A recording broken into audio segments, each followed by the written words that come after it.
Klein, City Councillor for Charleswood, Tuxedo, Westwood.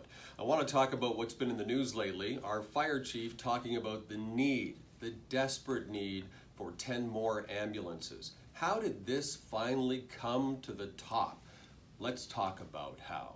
Recently, well, as recently as October 5th, the chief presented at our Assiniboine Community Committee. The chief was there to talk about the Winnipeg Fire Department's master plan. They have put together this plan to move some fire stations around, add some fire stations, relocate some, add more fire apparatus, a cost of about 150, not even close to that when you start getting to it, but $250 million over 10 years. But in that master plan, it didn't really address ambulance service. And that's what I wanted to focus on, because this administration has failed you. This administration continues to ignore the basic needs of Winnipeggers. You pay taxes to ensure that when you call 911, somebody's coming. But think about this. Over the last 6 years, our crime has risen to record levels. The queue for police is at record levels. In some cases, when you call 911, if your house had gotten broken into, they may not be coming at all, or it could be days before they come and get a report. I found out from talking to a resident on the weekend that that's happening with ambulances. And our fire chief confirmed that. Have you ever seen a news release about it? Have you ever heard the mayor talk about it? Or call out the province or the WHR and ask them for help? It's never come up, has it? This is the first time we're hearing about it, and we probably wouldn't have heard about it had we not started asking these questions. That's why it's so important that we ask the difficult questions. So I started digging into reports because I knew I was going to have this opportunity to ask questions.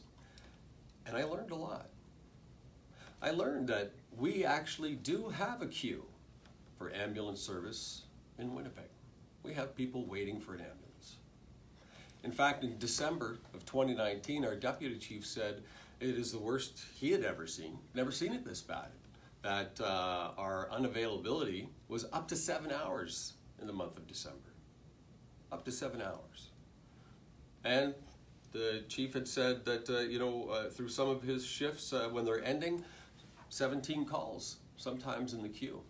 And we've heard 300 calls in the police queue waiting. With all the medical calls we get, 80 some odd thousand, 85% of the time they need to be transported to hospital.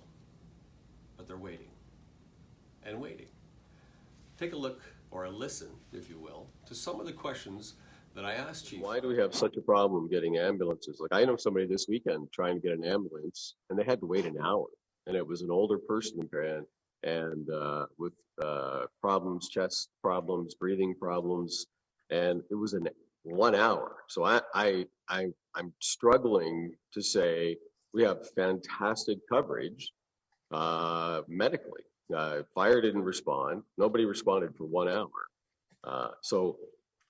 Where I'm struggling, I'm just trying to be honest, right? Sure. So I look at the plan, and I'm thinking, okay, well, if I'm charged with making sure that we're investing taxpayers' dollars properly, and the paramedic portion of it, the ambulance portion, is covered by the province, why wouldn't our focus be to double, or if we're talking 10, put in 10, maybe 11 more ambulances, so there's more of a response time available, because that's less of a burden on the Winnipeg taxpayers than going a route that we're going now, because it doesn't feel like we're in control when, in December 2019, we have a situation where people are waiting 7 hours over the course of a month.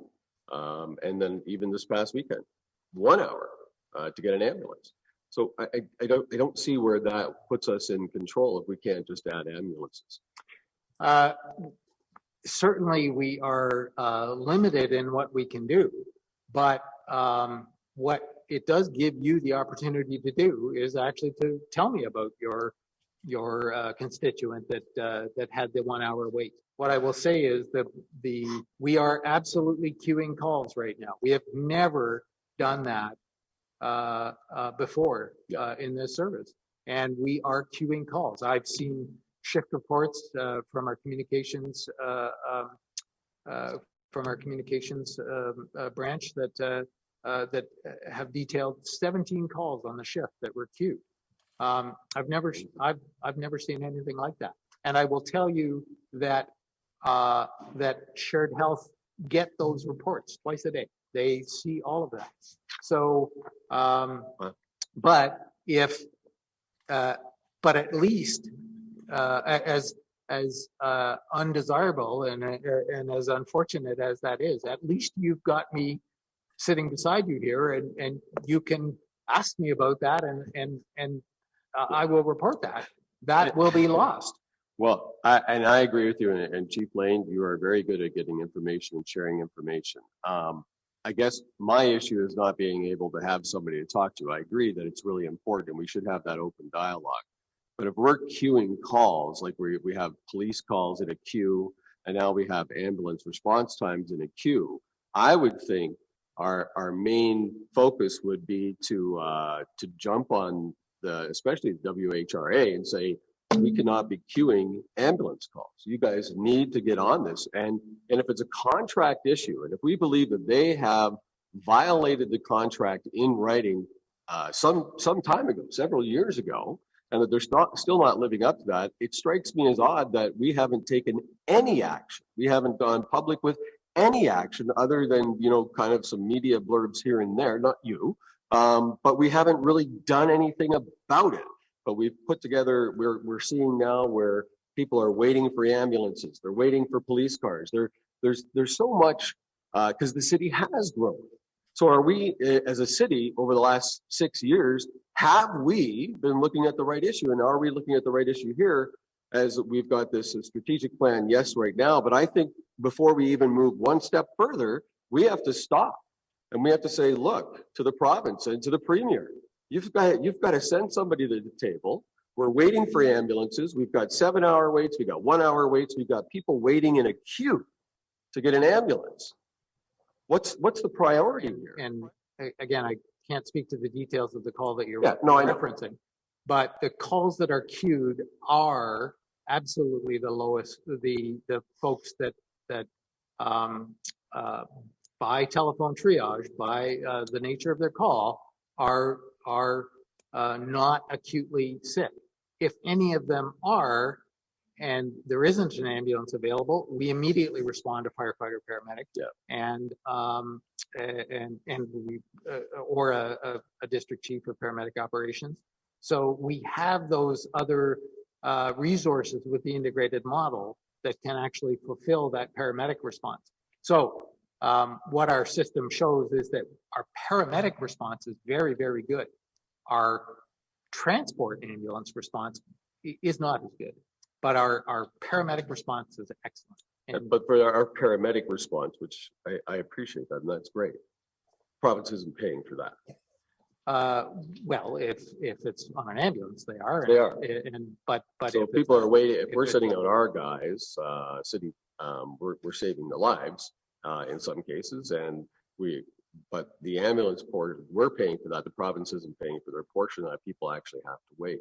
So if we're waiting, we also have a crew in a truck waiting until an ambulance gets there. Much like people are saying they're waiting for cadets to arrive, or they're waiting for, like if your house gets broken into now, nobody's coming. It's not your problem, but nobody's coming. It could be a couple weeks. We get that. It's part of it. We keep saying that that's just part of life, but we need to fix that part of it. So again, it comes back to, if we know what the bigger problem is, the bigger problem is we need the province to step it up right now. And especially if we have a master plan, it seems to me that we're kind of putting the horse before the cart, if you will, putting out a master plan or voting on a master plan without sitting down with the province and saying, you have to be a part of this. We have not had one ambulance added to the city of Winnipeg since 2011. That's a failure of administration. We continue to say growing to 1 million strong. How do you expect to grow to 1 million strong in Winnipeg if when somebody calls 911, nobody's coming?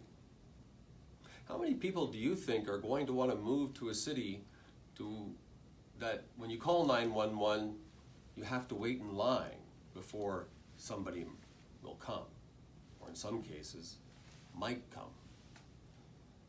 How many people will stay in a city where their basic needs are not being met?